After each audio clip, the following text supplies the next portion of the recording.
Vous revoilà, chers auditeurs. Vous allez entendre l'ultime chapitre de ce gigantesque bazar. Merci d'avoir écouté mes boniments jusqu'au bout. Je vous en remercie très chaleureusement. J'en profite pour remercier particulièrement François, ce cher François, et ses conseils avisés, son immense générosité, et nos conversations toujours intéressantes. Merci à lui pour le temps qu'il consacre à écouter mes palabres. François, cette créature singulière, se nourrit de mots rares et de bienveillance. Quelle horreur! Merci également à Anaïs, un être unique et cher à mon cœur. Élodie et Aurélie, fidèles auditrices depuis les premiers jours et critiques bienveillantes. Merci à l'interprète de Mira Evans, qui ne souhaite pas être nommée, mais qui a fourni une prestation orgasmique. Merci aux souscripteurs actuels de soutenir mon travail. Vous ne regretterez pas de soutenir cette chaîne, croyez-moi. Votre cadeau arrive incessamment sous peu. Merci Lola Grandjean, David Michaud, Antoine Édouard, François Boger, et Lyon, La vie est belle. Et bien sûr, merci à tous les abonnés d'être là, de plus en plus nombreux, de commenter, de partager, d'aimer. Merci du fond de mon tout petit cœur. Allez, j'arrête cet incessant verbiage. Il se fait tard et je dois fermer boutique. Il est temps de vous faire entendre la fin de cette histoire. Au plaisir.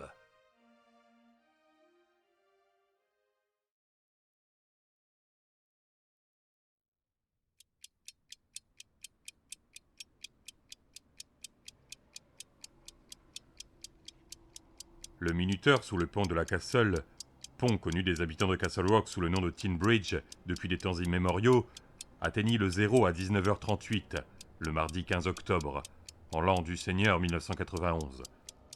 La minuscule décharge électrique destinée à déclencher la sonnerie vint lécher les plots de la batterie de 9 volts sur lesquels Ace avait branché ses fils. Il y eut effectivement un début de sonnerie.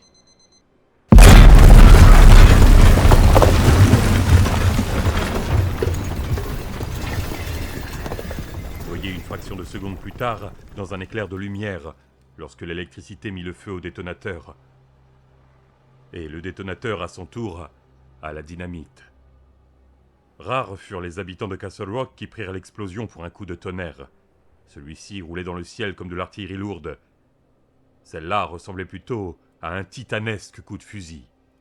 La partie sud du vieux pont, bâti non en étain, tin, mais en ferraille rouillée, décolla de la rive sur une boule de feu aplatie.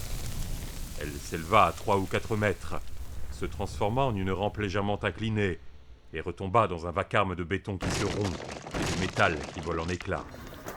La partie nord se tordit, se détacha du reste, et s'affaissa de travers dans le cours d'eau qui débitait ses flots à plein régime. La partie sud vint se caler contre l'orme frappé peu avant par la foudre. Sur Castle Avenue, là où catholiques et baptistes, sans compter près d'une dizaine de policiers, poursuivaient un débat d'une rare violence, le combat cessa.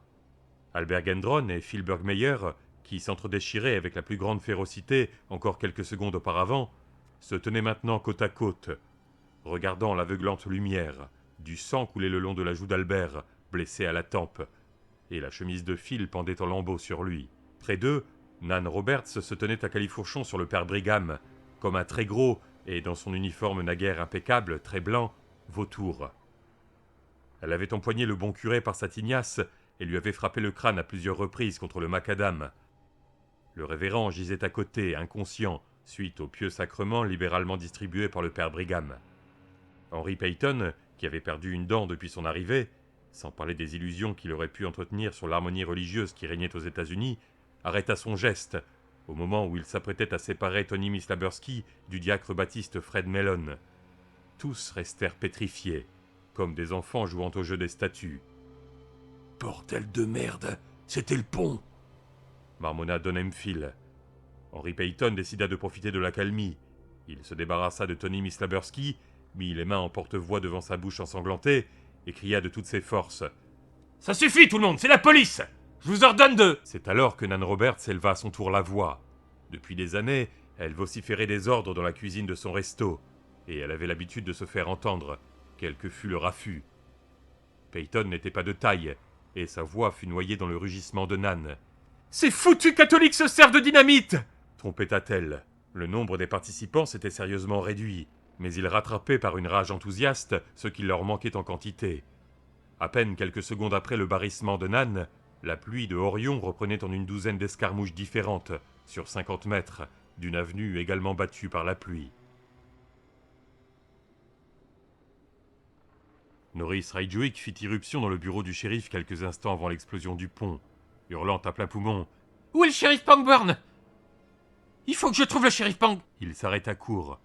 En dehors de Sid Thomas et d'un tunique bleu qui ne paraissait pas assez vieux pour avoir le droit de boire légalement de la bière, le poste de police était désert. Où diable étaient-ils tous passés ?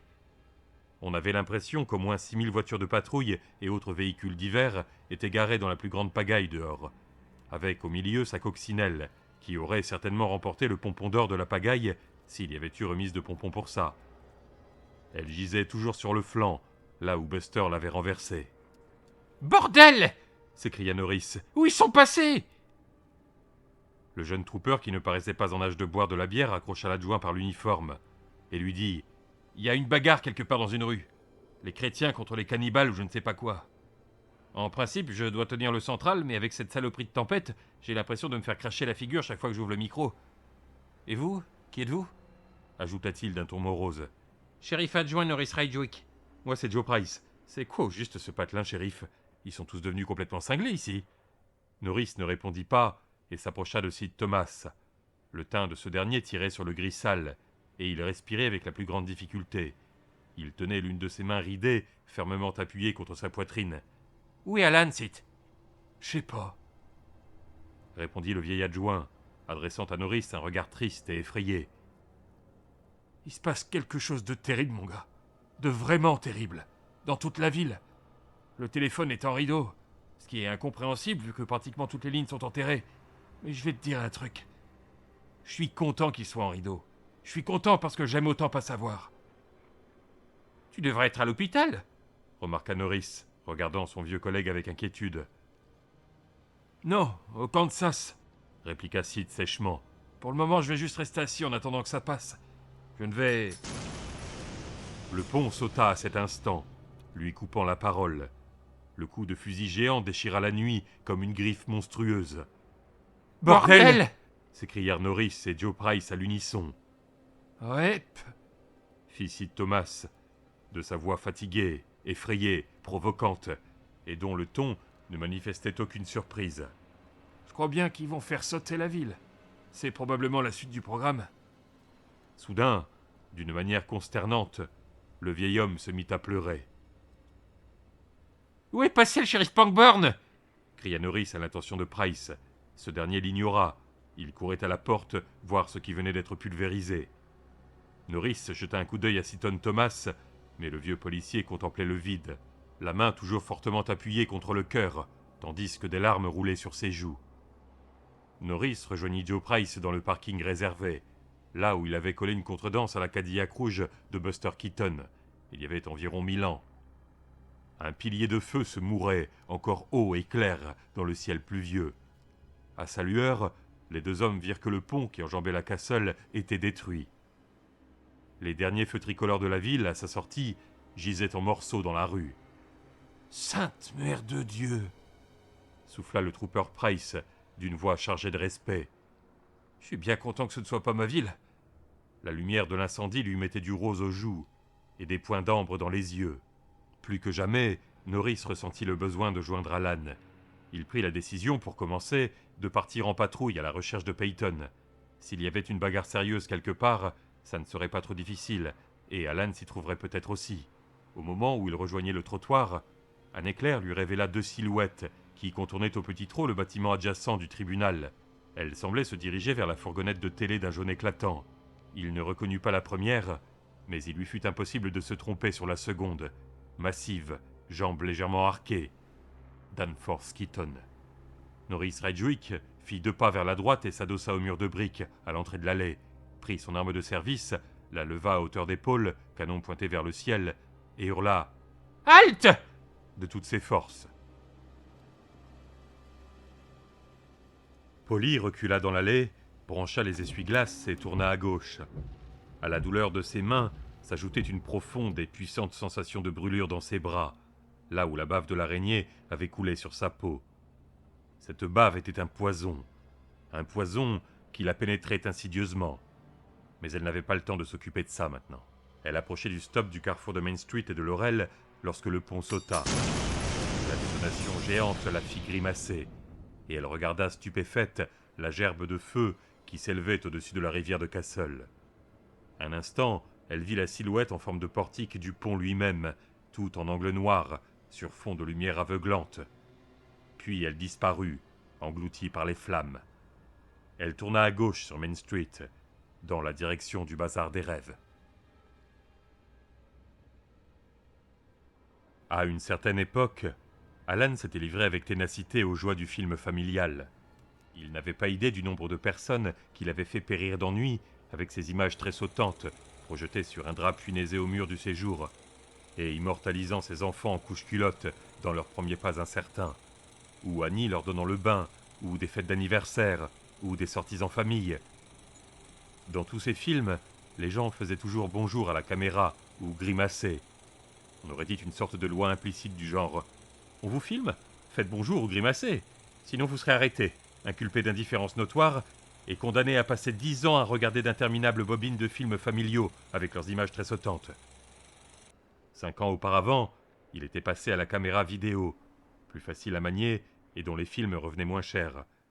Et au lieu de faire périr les gens d'ennui pendant 10 ou 15 minutes, ce qui correspondait à 3 ou 4 rouleaux de 8 mm mis bout à bout, on pouvait les martyriser pendant des heures, sans même devoir changer de cassette. Il prit celle qu'il avait sous les yeux et l'examina. Pas d'étiquette. Très bien, pensa-t-il. Parfait. À moi de trouver tout seul ce qu'il y a dessus, n'est-ce pas ? Sa main s'avança vers le magnétoscope et hésita. La forme composite, constituée des visages de Todd, de Sean et de sa femme, battit soudain en retraite dans son esprit, remplacée par les traits blêmes et chargés d'effroi de Brian Rusk, comme il l'avait vu l'après-midi même. « Tu as l'air malheureux, Brian. »« Oui, monsieur. »« Peux-tu dire que tu es vraiment malheureux ?»« Oui, monsieur. Et si vous appuyez sur ce bouton, vous aussi vous serez malheureux. Il veut que vous regardiez, mais pas parce qu'il veut vous faire un cadeau. Monsieur Gaunt ne fait jamais de cadeau à personne.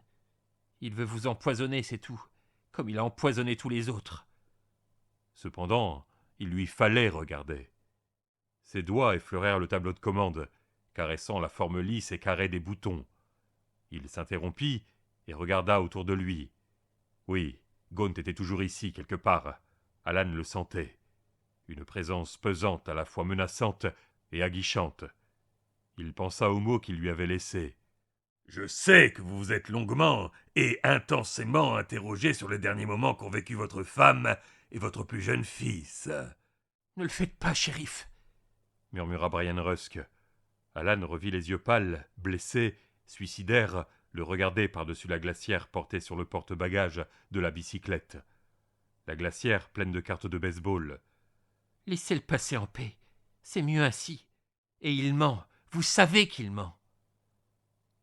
Oui, il le savait. Il le savait très bien. Cependant, il lui fallait regarder. Alan appuya sur le bouton marche. Le petit témoin vert s'alluma aussitôt. Coupure de courant ou non, le magnétoscope fonctionnait parfaitement, comme Alan l'avait pressenti. Il enclencha la télé rouge sexy au bout de quelques instants. L'éclat de l'écran, neige sur Canal 3, éclaira son visage d'une lumière blafarde. Il appuya sur le bouton éjection et le chariot porte-cassette se présenta. « Ne le faites pas !» murmura encore une fois la voix de Brian Rusk. Mais Alan n'écoutait plus. Il disposa la cassette, repoussa le chariot et écouta le cliquetis mécanique des têtes de lecture qui se mettaient en place sur la bande.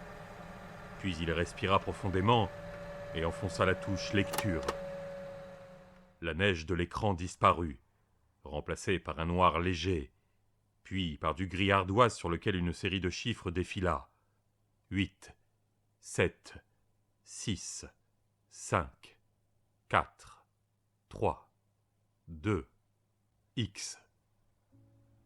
Apparut alors l'image tremblotante d'une route secondaire, prise par une caméra tenue d'une main incertaine. Au premier plan, un panneau indiquait, en flou, la mise au point était plus loin, 117. Mais Alan n'en avait pas besoin. Il avait emprunté ce tronçon de route bien des fois, et le connaissait par cœur. Il reconnut le bosquet de pins, juste au-delà du virage. C'était au milieu de ce bosquet que le scout s'était jeté, s'écrasant en une étreinte hérissée de tôle et de ferraille contre le plus gros des arbres. Mais sur l'image, les arbres ne présentaient aucune trace de l'accident, alors que les cicatrices étaient encore bien visibles si on prenait la peine d'aller y voir de près. Il l'avait fait à plusieurs reprises. Fascination et terreur se glissèrent silencieusement jusque dans le creux de ses os, lorsqu'il se rendit compte, pas seulement du fait des arbres intacts et de la courbe de la route, mais aussi à l'aspect du moindre détail du paysage, et par toutes les intuitions que lui dictait son cœur, que la prise de vue avait eu lieu le jour où Todd et Annie avaient trouvé la mort. Il allait assister à l'accident. Parfaitement impossible et pourtant vrai. Il allait voir sa femme et son fils mourir broyés sous ses yeux. « Coupez ça !» cria Brian. « Coupez ça ! C'est un empoisonneur. Il ne vend que du poison. Coupez avant qu'il ne soit trop tard. » Mais Alan n'aurait pas pu davantage faire ce geste qu'il aurait pu arrêter les battements de son cœur par la pensée. Il était pétrifié, envoûté. La caméra fit un panoramique, entrecoupé de soubresauts, vers la gauche, cadrant la route. Pendant un instant, rien ne se passa. Puis il y eut un reflet de soleil. Le scout arrivait. Il s'avançait vers le bosquet de pins où lui et ses occupants trouveraient leur fin. Il s'approchait du point final de sa carrière terrestre. Il n'allait pas spécialement vite, il ne zigzaguait pas. Rien n'indiquait qu'Annie en avait perdu le contrôle ou était sur le point de le perdre. Alan se pencha en avant, la sueur lui coulant sur les joues, le sang lui battant violemment aux tempes. Il sentit son estomac se soulever. « Ça n'est pas réel, c'est un montage. Il s'est débrouillé pour le faire. Ce ne sont pas eux. Il y a peut-être une actrice et un jeune acteur à l'intérieur qui tiennent le rôle, mais ce ne sont pas eux. C'est impossible. » Que pouvait-on voir d'autre sur un écran branché à un magnétoscope qui marchait sans courant électrique? Quoi d'autre, sinon la réalité? « Un mensonge !» cria la voix de Brian Rusk, voix lointaine et facile à ignorer. « C'est un mensonge, shérif. Un mensonge. Un mensonge !» Il distingua bientôt les numéros de la plaque minéralogique. 24912V, ceux de la voiture d'Annie. Soudain, derrière le scout, Alan vit un nouvel éclat lumineux. Une autre voiture se rapprochait à toute vitesse. À l'extérieur, le Tin Bridge sauta, avec ce bruit de détonation monstrueuse. Alan ne regarda pas dans cette direction, n'entendit même pas l'explosion. Il était complètement envoûté par l'écran du Sony, où Annie et Todd approchaient de l'arbre qui se tenait entre eux et le reste de leur vie. La voiture qui arrivait derrière roulait à au moins 110 ou 120 km à l'heure. Alors que le scout approchait de la position du caméraman, ce second véhicule, dont il n'y avait trace dans aucun rapport, vint se coller contre le premier. Annie apparemment le vit aussi. Elle accéléra, mais il était trop tard. Le moteur n'était pas assez puissant. Le bolide était une Dodge Challenger, surélevée de l'arrière de manière à la faire piquer du nez. À travers les vitres fumées, on devinait l'arceau de sécurité. Des autocollants couvraient l'arrière. Hearst, Fuley, Frame, Quaker State. Bien qu'il n'y eût pas de son, Alan croyait presque entendre les rugissements pétaradants du pot d'échappement trafiqué. « Ace !» cria-t-il, comprenant brusquement. « Ace Merrill! La vengeance, bien sûr! Comment se faisait-il qu'il n'y eût jamais pensé ?» Le scout passa devant la caméra, qui panoramiqua à droite pour le suivre. Un instant, Alan put voir à l'intérieur. Oui, c'était bien Annie, le foulard en cachemire qu'elle avait pris ce jour-là, noué autour de la tête, et Todd, avec son t-shirt Star Trek. Le garçonnet s'était retourné pour regarder arriver la Dodge. Annie en faisait autant dans le rétroviseur. Alan ne put distinguer son visage, mais elle se penchait en avant, tendue, raidissant au maximum le harnais de sa ceinture de sécurité. Il eut cette brève vision de sa femme et de son fils, et quelque chose en lui se rendit compte qu'il ne voulait pas les voir ainsi. S'il n'y avait aucune chance de changer le résultat, il refusait d'assister à leur dernier moment, plein de terreur. Mais il n'y avait plus moyen de revenir en arrière. La Challenger heurta le scout. Le choc ne fut pas très violent, mais Annie avait accéléré, et il se révéla suffisant. Le petit véhicule manqua le virage, quitta la route, et fonça sur le bosquet, où l'attendait un pin au tronc énorme. « Non !» cria Alan. Le scout rebondit dans le fossé, se cabra sur 2 roues, retomba, et alla s'encastrer contre le gros arbre, s'écrasant silencieusement. La Challenger, couleur de citron vert, s'arrêta au bord de la route. La portière du conducteur s'ouvrit. Ace Merrill en descendit. Il regarda l'épave du scout, à peine visible dans la vapeur qui s'échappait du radiateur crevé, et se mit à rire. « Non !» cria à nouveau Alan, repoussant à 2 mains le magnétoscope du comptoir. L'appareil heurta le sol mais ne se cassa pas, et le câble coaxial, trop long, ne se rompit pas. Il y eut une ligne de brouillage qui traversa l'écran, mais ce fut tout. Alan vit Ace remonter dans sa voiture, toujours hilar. C'est alors qu'il souleva la télé rouge au-dessus de sa tête, exécuta un quart de tour et la projeta contre le mur. Il y eut un éclair électrique, une explosion creuse, puis plus rien, sinon le bourdonnement du magnétoscope à l'intérieur duquel continuait de se dérouler la bande. Alan lui donna un coup de pied et il s'arrêta enfin. « Va lui faire la peau! Il habite à Mechanic Falls !» C'était une voix nouvelle. Elle était froide, démente, mais possédait sa propre logique implacable. La voix de Brian Rusk avait disparu. Il n'y avait plus que celle-ci, répétant sans fin les 2 mêmes phrases. « Va lui faire la peau! Il habite à Mechanic Falls! Va lui faire la peau! Va lui faire la peau !» De l'autre côté de la rue, il y eut de nouvelles détonations géantes. La boutique du coiffeur et le magasin de pompes funèbres sautèrent presque au même instant. Vomissant des morceaux de verre et des débris enflammés dans le ciel et dans la rue. « Va lui faire la peau! Il habite à Mechanic Falls !» Il prit la boîte de Testimunch sans y penser, simplement parce qu'il était entré avec et qu'il fallait donc la reprendre avec lui. Il franchit la porte, brouillant ses premières empreintes, et quitta le bazar des rêves. Les explosions n'avaient aucun sens pour lui.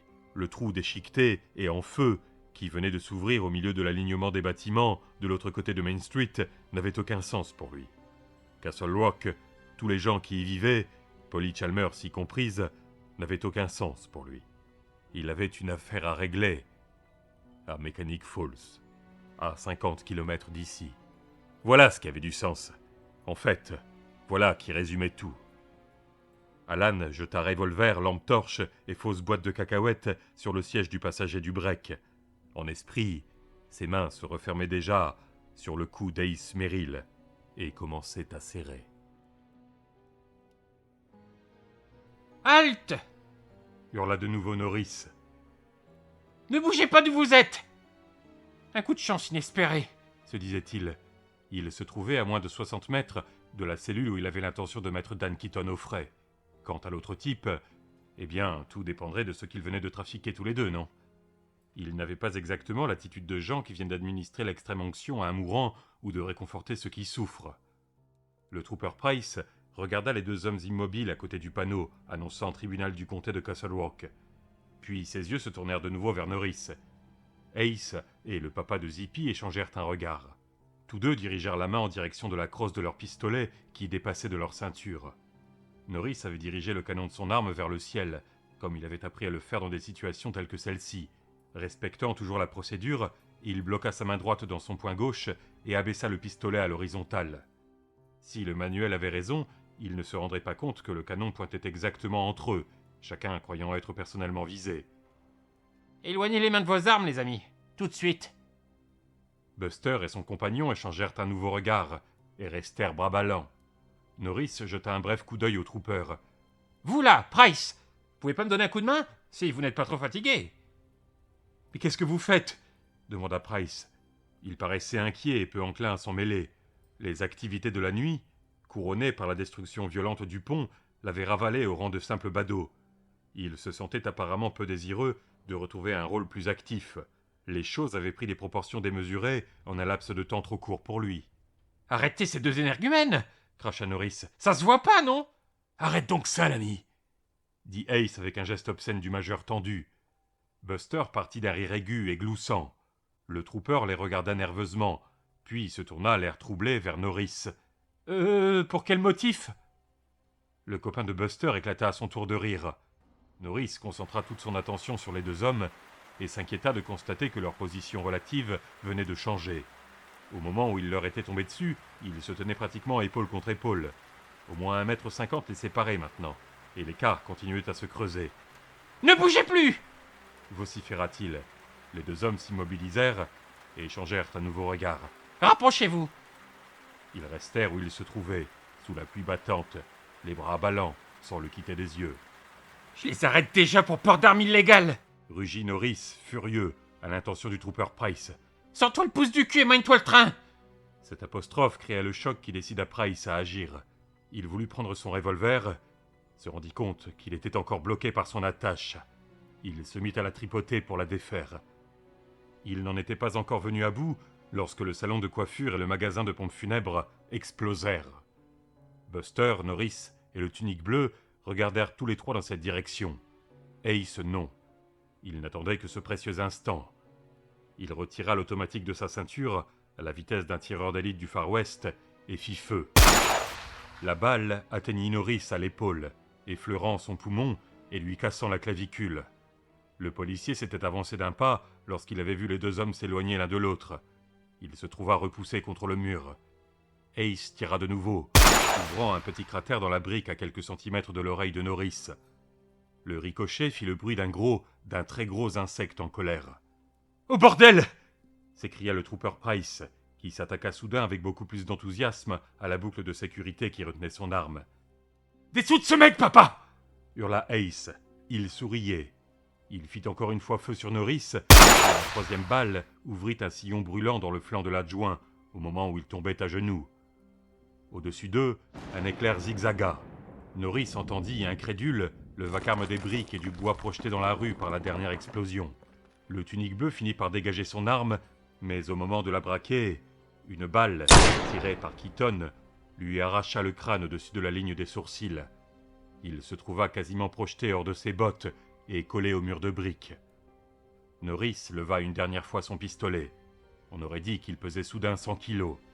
L'étreignant toujours à deux mains, il visa Keaton, qui constituait une cible plus claire que son ami. En outre, Buster venait juste de tuer un flic, et c'était des conneries qu'on ne pouvait absolument pas tolérer à Castle Rock. « On était peut-être des cutéreux ici, mais pas des barbares !» Norris appuya sur la détente au moment précis où Ace lui tirait encore une fois dessus.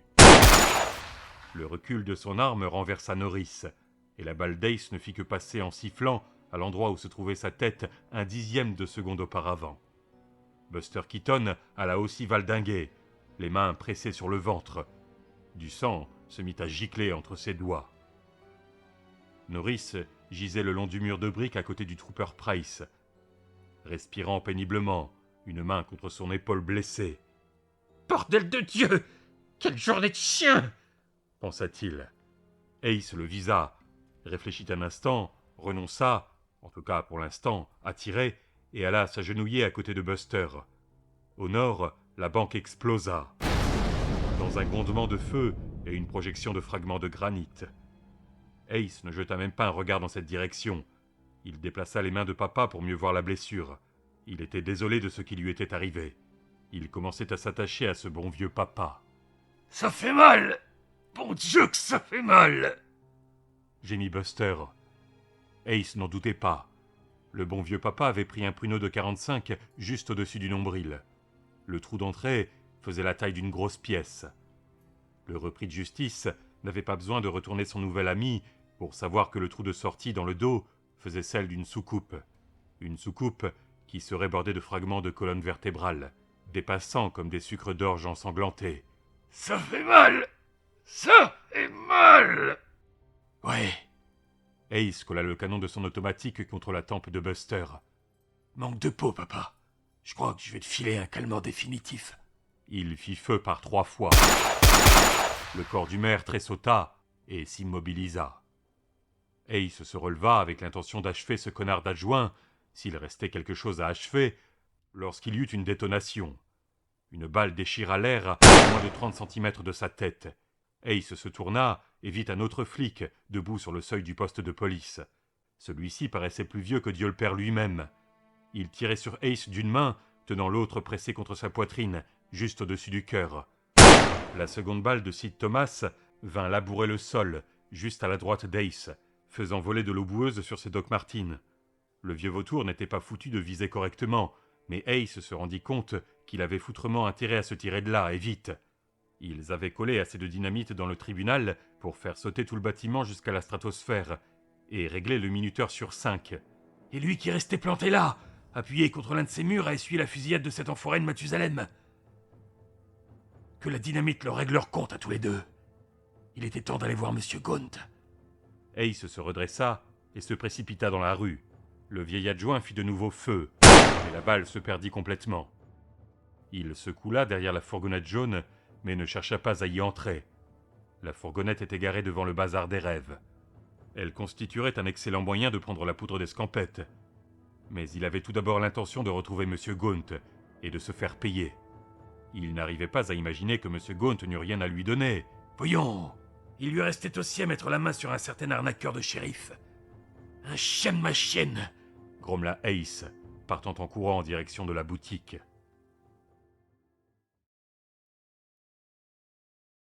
Frank Jewett se tenait sur les marches du tribunal, lorsqu'il aperçut finalement l'homme qu'il cherchait.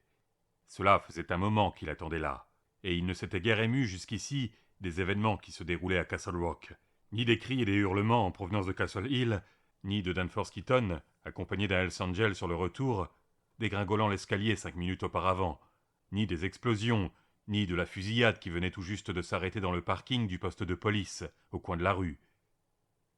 Frank avait d'autres chats à fouetter, et d'autres chiens de sa chienne à livrer. Frank avait un mandat d'amener très spécial, lancé contre son cher vieil ami George T. Nelson. Et voici, roulez tambour, sonnez trompette, que se présentait George T. Nelson en personne, en chair et en os, arrivant d'un pas tranquille au bas des marches. S'il n'avait pas eu un pistolet automatique enfoncé à la taille de son pantalon de survêt en polyester sans ceinture, et nonobstant le fait qu'il pleuvait comme vache qui pisse, on aurait pu dire que George T. Nelson était en route pour aller pique-niquer. En train de se balader sous la flotte, le cher monsieur George T. Nelson de mes couilles, tranquille comme Baptiste. Et pourtant, que disait le mot trouvé par Frank dans son bureau?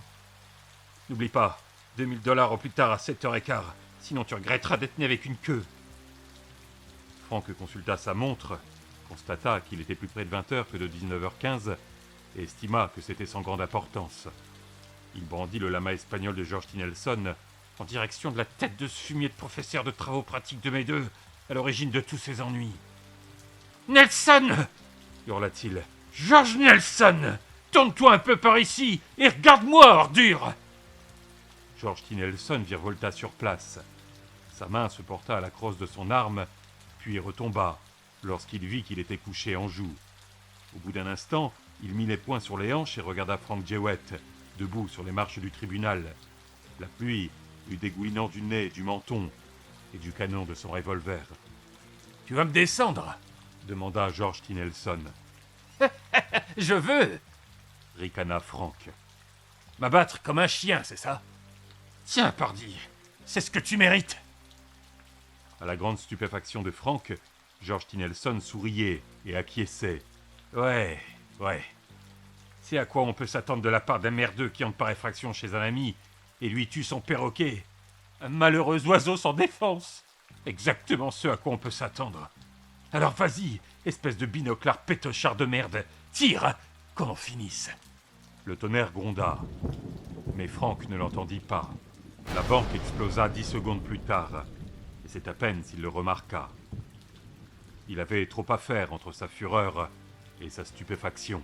Sa stupéfaction devant l'attitude courageuse jusqu'à la témérité et le culot dont faisait preuve M. George T. Nelson de mes couilles. « J'ai tué ta volaille, d'accord. J'ai chié sur ce stupide portrait de ta maman encore. D'accord. Et toi, qu'est-ce que t'as fait?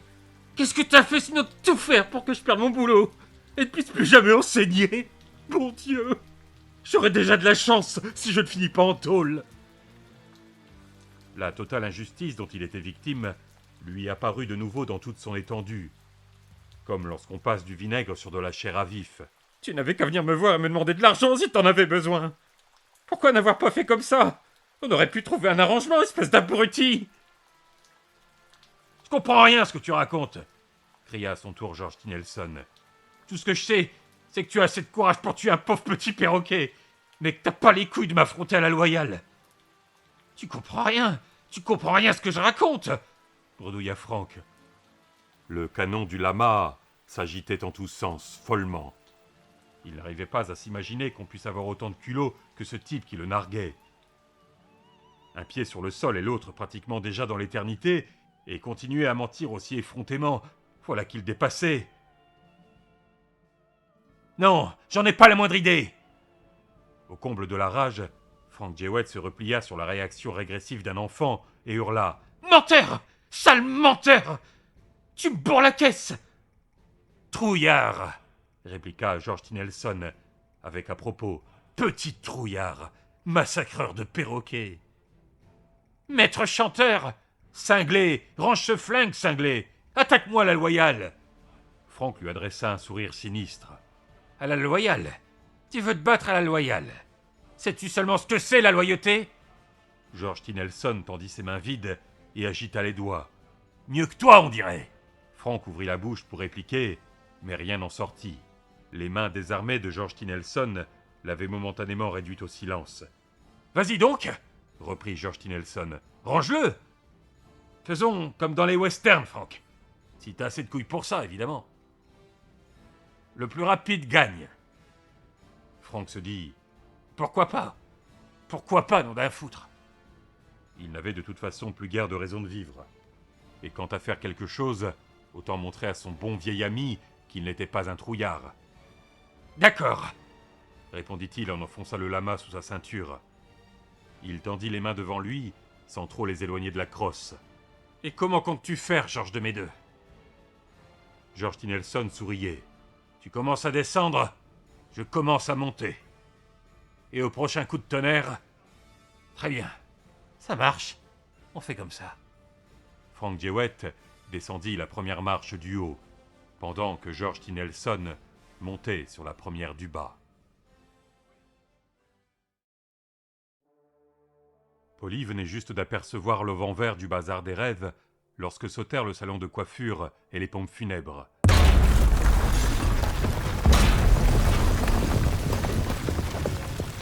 L'éclat de la lumière fut à la mesure de l'énorme rugissement de l'explosion. Elle vit des débris en jaillir comme des astéroïdes dans un film de science-fiction, et rentra instinctivement la tête dans les épaules, se laissant couler sur son siège. Elle fut bien inspirée. Plusieurs débris de bois et le levier d'acier provenant du fauteuil 2, celui de Henry Gendron, vinrent fracasser le pare-brise de sa Toyota. La pièce métallique produisit un étrange ronflement vorace lorsqu'elle traversa l'habitacle, avant de ressortir par la lunette arrière. Les fragments de verre s'éparpillèrent avec des sifflements, comme une décharge de chevrotine. Privée de pilote, la Toyota heurta le trottoir et alla échouer contre une borne fontaine. Polly se redressa, cligna des yeux et regarda par le trou qui remplaçait son pare-brise. Elle vit quelqu'un sortir du bazar des rêves et se diriger vers l'une des 3 voitures garées en face du magasin. Dans l'intense lumière de l'incendie qui s'était déclaré de l'autre côté de la rue, elle n'eut pas de mal à reconnaître le shérif. « Alan !» cria-t-elle, mais le policier ne se retourna pas. Il se déplaçait avec la détermination mécanique d'un robot. Polly ouvrit brutalement sa portière et se précipita vers lui, hurlant son nom sans reprendre haleine. Du bas de la rue lui parvint une série de petits coups de feu rapprochés. Alan ne se tourna pas dans cette direction, de même qu'il n'avait pas eu un coup d'œil pour les ruines en feu, qui, quelques instants auparavant encore, constituaient 2 honorables entreprises commerciales de la ville. Il paraissait complètement absorbé en lui-même, et Polly comprit soudain qu'il était trop tard. Le Landgaunt l'avait tué lui aussi.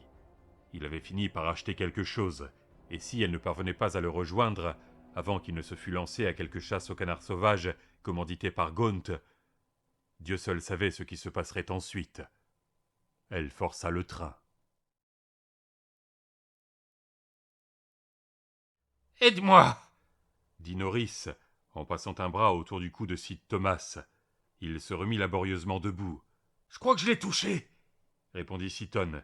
Il soufflait, mais il avait retrouvé ses couleurs. « C'est bien. » Son épaule lui faisait souffrir le martyre. On aurait dit que la douleur s'enfonçait un peu plus profondément à chaque élancement, comme si elle cherchait son cœur. « Mais pour le moment, aide-moi. Tu vas voir, ça va aller. » Le vieux policier avait tellement craint pour Norris qu'il en avait oublié son angoisse d'être, comme il l'avait dit, victime d'une crise cardiaque. « Dès qu'on sera à l'intérieur... »« Non !» fit Norris dans un hoquet. « À la bagnole !»« Quoi ?» Norris se tourna et foudroya Seaton d'un regard frénétique et plein de souffrance. « À ma bagnole ! Faut que j'aille au bazar des rêves !» Oui. À l'instant où les mots sortirent de sa bouche, tout parut se mettre en place. C'était au bazar des rêves qu'il avait acheté la bazoine. C'était dans la direction de la boutique qu'était parti en courant l'homme qui lui avait tiré dessus. C'était au bazar des rêves que tout avait commencé. Tout devait s'y terminer.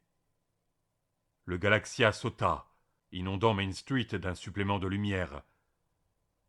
Un appareil double dragon jaillit des ruines, tourna par 2 fois sur lui-même et atterrit dans la rue, où il se fracassa bruyamment. « Norris, on t'a tiré dessus et... »« Si tu crois que je le sais pas !» cria Norris. Une écume ensanglantée vola de ses lèvres. « Et maintenant, on va chercher ma bagnole. »« Ça n'est pas une bonne idée. Non, ça n'est pas une bonne idée. » Norris avait répondu d'un ton sinistre. Il se tourna et cracha du sang. « C'est la seule idée. Et maintenant, suffit. Aide-moi. » Sid Thomas l'entraîna vers Unité 2. Si Alan n'avait pas regardé dans son rétroviseur avant de faire marche arrière dans la rue, il aurait renversé Polly, couronnant la journée en écrasant la femme qu'il aimait sous les roues arrière de son vieux break.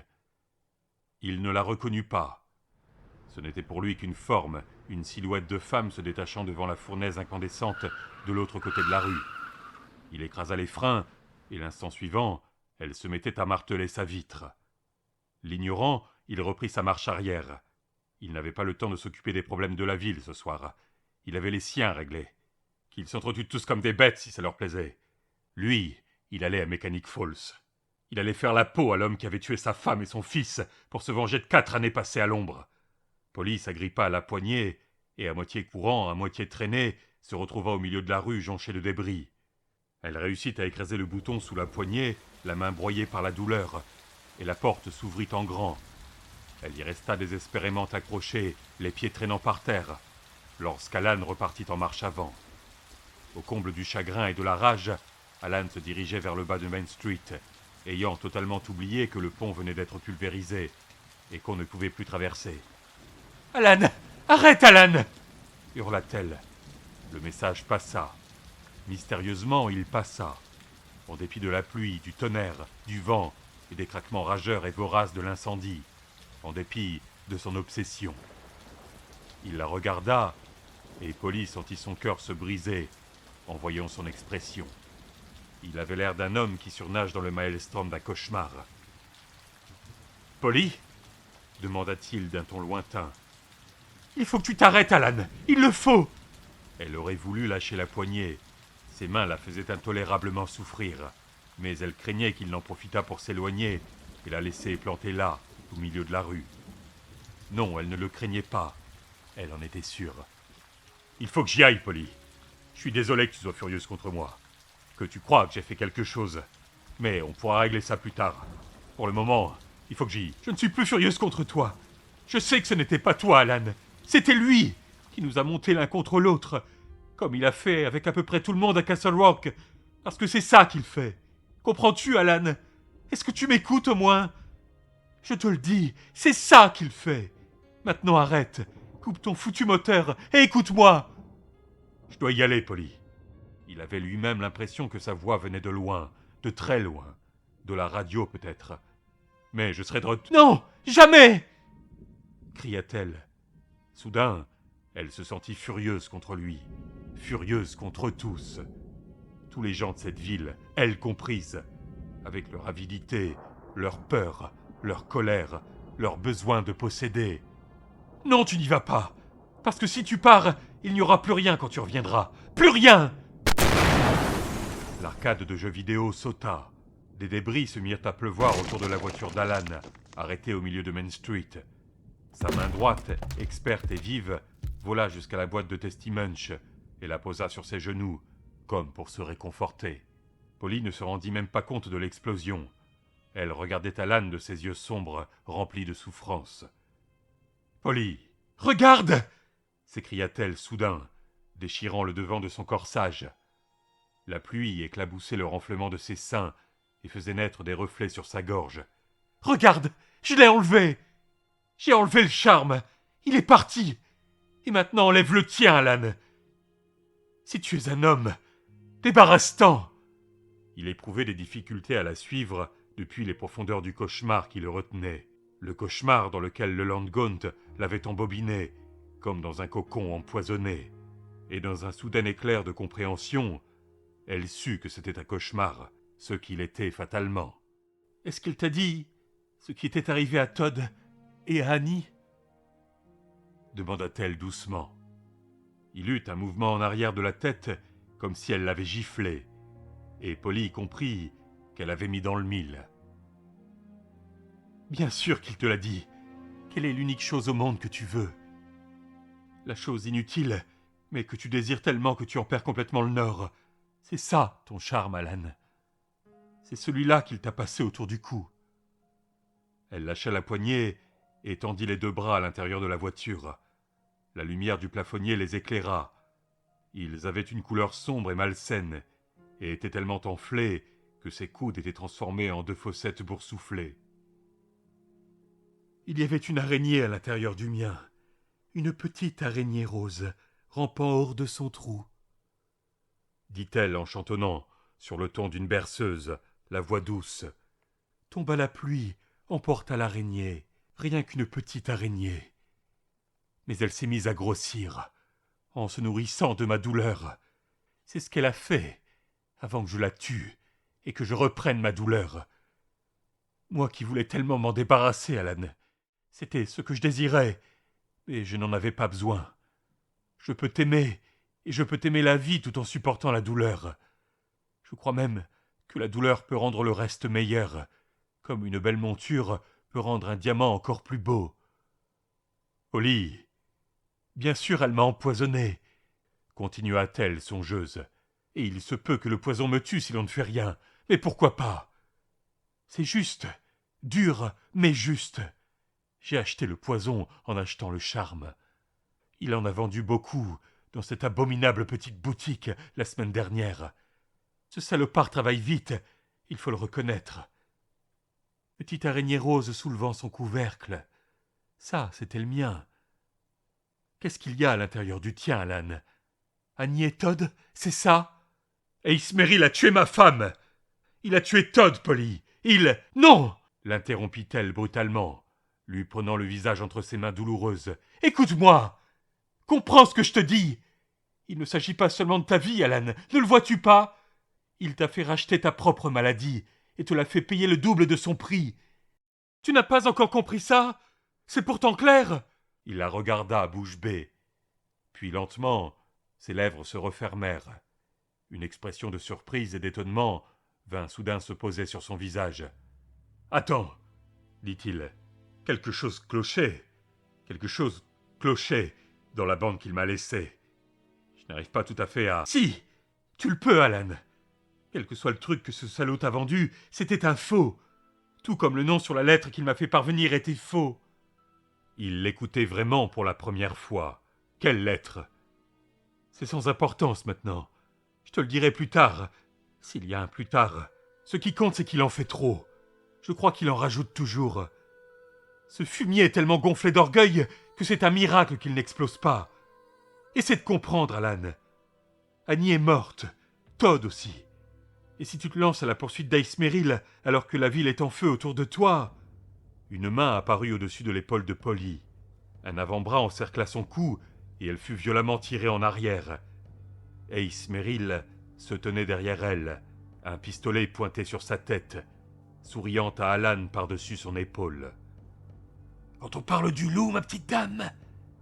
dit Ace. Dans le ciel, le tonnerre se déchaîna.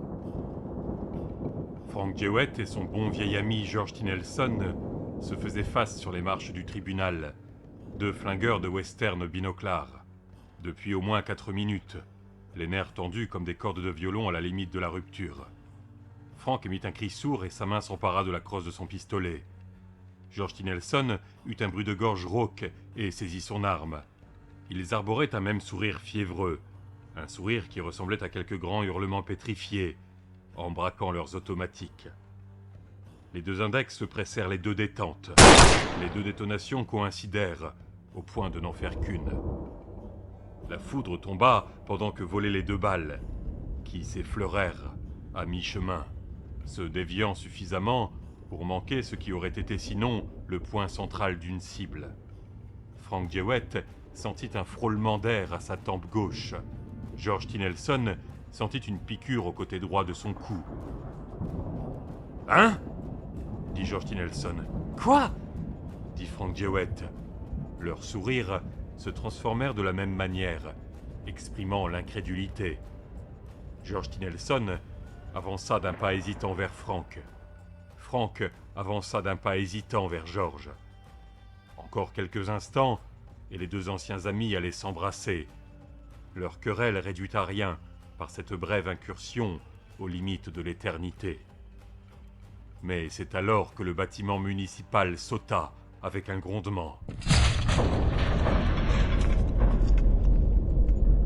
Comme si le monde se fendait en deux, les transformant tous les deux en chaleur et lumière. Cette dernière explosion ridiculisa toutes les autres. Ace et Buster avaient disposé 40 bâtons de dynamite en 2 lots de 20 à l'intérieur du bâtiment. Le premier lot sur le fauteuil du juge dans la salle d'audience. Le deuxième, à la demande expresse de Buster, sur le bureau d'Amanda Williams, dans l'aile des conseillers municipaux. « Les femmes n'ont rien à faire en politique de toute façon !» avait expliqué le maire à Ace. Le vacarme de l'explosion fut assourdissant. Et pendant un instant, une lumière surnaturelle allant du violet à l'orangé emplit toutes les ouvertures de ce qui était l'édifice le plus grand de la ville. Puis le feu se déploya en coups de fouet par les fenêtres, les portes, les bouches d'aération et les grilles, comme s'il était fait d'impitoyables bras musclés. Le toit d'ardoise se souleva sur un coussin de feu, intact, semblable à un vaisseau spatial curieusement orné de pignons. Puis voilà en centaines de milliers d'éclats déchiquetés. L'instant suivant, le bâtiment lui-même explosait dans toutes les directions, faisant pleuvoir sur Main Street une telle averse de briques et de morceaux de verre qu'aucun être vivant au-dessus de la taille d'un cancrelat n'aurait pu y survivre. L'explosion fit 19 morts, hommes et femmes, dont 5 journalistes venus couvrir l'aberrante escalade de violence de Castle Rock et de spectateurs actifs devenus acteurs passifs. Voitures de patrouille et véhicules de la télé sautèrent comme des maquettes d'enfants. La fourgonnette jaune que Gaunt avait procurée à Ace et à Buster parcourut ainsi une longue trajectoire sereine dans l'axe de Main Street, à 3 mètres au-dessus du sol, roues tournant toutes seules, les portes arrière à demi arrachées à leurs gonds tordus, déversant outils et minuteurs sur la chaussée. Elle s'inclina à gauche sur un courant ascendant brûlant et s'effondra finalement dans la vitrine de l'agence d'assurance d'Hosty, ouvrant un sillon de machines à écrire et de classeurs renversés avant de s'immobiliser, calandre défoncé. Le sol trembla comme dans un séisme. Les vitres éclatèrent partout en ville. Les girouettes, solidement pointées sur le nord-est sous l'effet de la tempête, laquelle commençait à diminuer d'intensité, comme gênées par cet avatar incongru, se mirent à tournoyer follement. Plusieurs sautèrent de leur axe, et on retrouva l'une d'elles le lendemain, solidement plantée dans la porte de l'église baptiste, comme la flèche d'un Indien en maraude. Sur Castle Avenue, où le sort de la bataille se dessinait favorablement pour les catholiques, le combat cessa. Henry Peyton resta pétrifié à côté de son véhicule, bras ballants, le revolver qu'il tenait pointé vers le sol, tournant un œil rond vers la boule de feu qui se formait au sud. Du sang coulait comme des larmes sur ses joues. Le révérend William Rose s'assit, vit la lueur monstrueuse à l'horizon et commença à se demander si la fin du monde n'était pas sur le point d'arriver et si ce n'était pas l'étoile absinthe qui venait de tomber. Le père John Brigham se dirigea vers lui de la démarche zigzagante d'un ivrogne. Il avait le nez très nettement déporté sur la gauche et sa bouche n'était plus qu'une masse sanglante. Il envisagea de shooter dans la tête de Rose comme si c'était un ballon de foot. Au lieu de cela, cependant, il l'aida à se relever. Depuis les hauteurs de Castleview, Andy Clutterbuck ne leva même pas les yeux. Assis sur le perron de la maison des Potter, il pleurait en serrant le cadavre de sa femme dans ses bras. Il était encore à 2 ans de son plongeon mortel à travers la glace du lac Castle, mais il venait de vivre sa dernière journée d'homme sobre. Sur Dells Lane, une procession grouillante d'insectes descendait le long d'une couture de la robe de Sally Radcliffe, enfermée dans sa chambre. Elle avait appris ce qui était arrivé à Lester, compris que c'était plus ou moins sa faute, ou avait cru le comprendre, ce qui, en fin de compte, revenait au même, et s'était pendue avec la ceinture de sa sortie de bain. Elle tenait l'une de ses mains profondément enfoncée dans sa poche. Entre ses doigts serrés se trouvait un éclat de bois, noirci par l'âge, spongieux de pourriture. La vermine dont il était infesté le quittait, à la recherche d'un nouvel abri plus stable. Les insectes atteignirent l'ourlet de sa robe et passèrent sur l'une des jambes pendantes de la jeune femme pour gagner le plancher. Des briques sifflèrent dans l'air, transformant les bâtiments qui se trouvaient à une certaine distance du point zéro en quelque chose qui ressemblait aux ruines laissées par un tir de barrage d'artillerie. Les édifices les plus proches présentaient plus de trous que du gruyère, ou s'étaient complètement effondrés. La nuit rugissait comme un lion qui aurait la gorge transpercée d'une lance empoisonnée.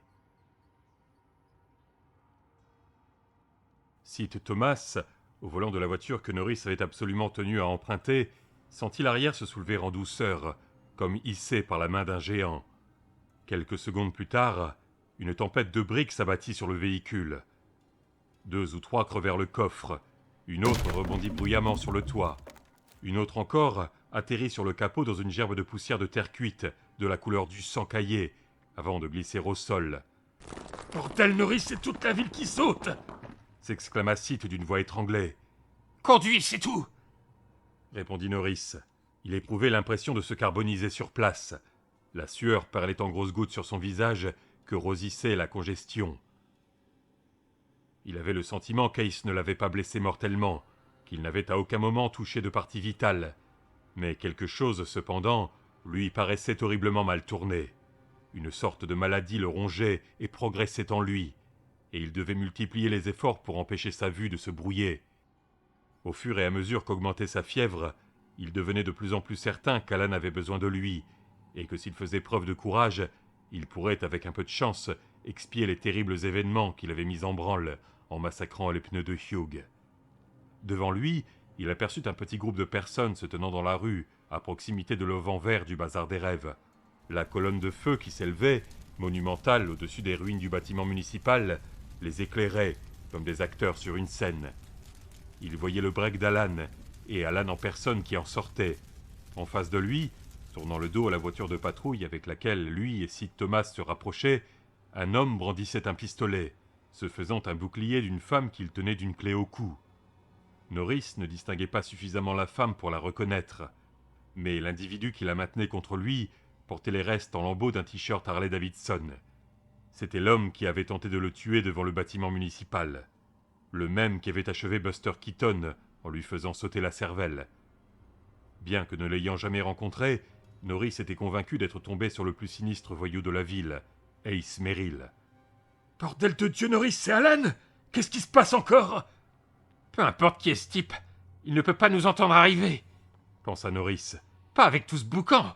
Si Alan ne regarde pas vers nous, s'il ne mange pas le morceau... Le policier blessé avait son revolver de service sur les genoux. Il baissa la vitre côté passager et souleva l'arme. Elle pesait 100 kilos la dernière fois. Son poids avait bien doublé entre-temps. Roule lentement, Sith. Aussi lentement que possible. Et quand je te taperai de mon pied, arrête-toi. Surtout, ne cherche pas à comprendre. Avec ton pied? Qu'est-ce que tu racontes avec ton... La ferme, Sith. Le coupa Norris d'un ton épuisé. Souviens-toi de ce que je t'ai dit. Il se tourna de côté, passa la tête et le buste par la fenêtre ouverte, et agrippa la barre qui portait le gyrophare et les projecteurs. Lentement, avec peine, il se tira à l'extérieur, jusqu'à ce qu'il fût assis dans l'ouverture. Son épaule hurlait des protestations douloureuses, et du sang frais vint imbiber sa chemise. Ils étaient à moins de 30 mètres des 3 personnes debout dans la rue, et il pouvait viser l'homme qui menaçait Alan en s'appuyant au toit. Il n'était pas question de tirer pour le moment, car il risquait de toucher aussi la femme. Mais si l'un d'eux faisait le moindre mouvement... Norris n'osa pas s'avancer davantage. Du pied, il donna un coup sur la cuisse de Sith. Ce dernier arrêta la voiture en douceur, au milieu de la rue, jonchée de briques et de débris. « Bouge !» supplia mentalement Norris. « Que l'un de vous bouge. N'importe qui, je m'en fiche. Même pas de beaucoup. Mais qu'il bouge, pour l'amour du ciel !» Il ne remarqua pas la porte du bazar des rêves qui s'ouvrait. Il était trop concentré sur l'homme au revolver et l'otage qu'il tenait. Il ne vit pas non plus le Landgaunt sortir de sa boutique et s'avancer sous l'auvent. « Ce fric était à moi, espèce de salopard !» cria Ace à Alan. « Et si tu veux récupérer ta pute autrement qu'en morceaux, t'as intérêt à me dire où tu l'as planqué !»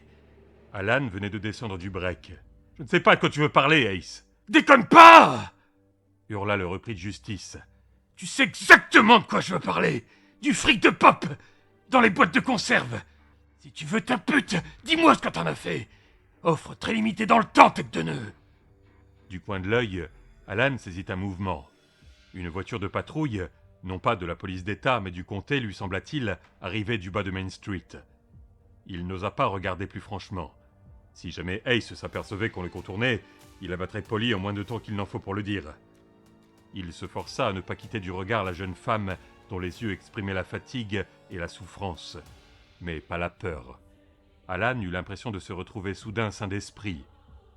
C'est une chose bizarre, la santé d'esprit. Lorsqu'on en est privé, on ne s'en rend pas compte. On ne la sent pas partir. En revanche, on la sent revenir. Elle est comme un oiseau sauvage et rare qui vivrait et chanterait en nous, non point par décret, mais par choix. « Il s'est planté !» dit-il d'un ton calme à Polly.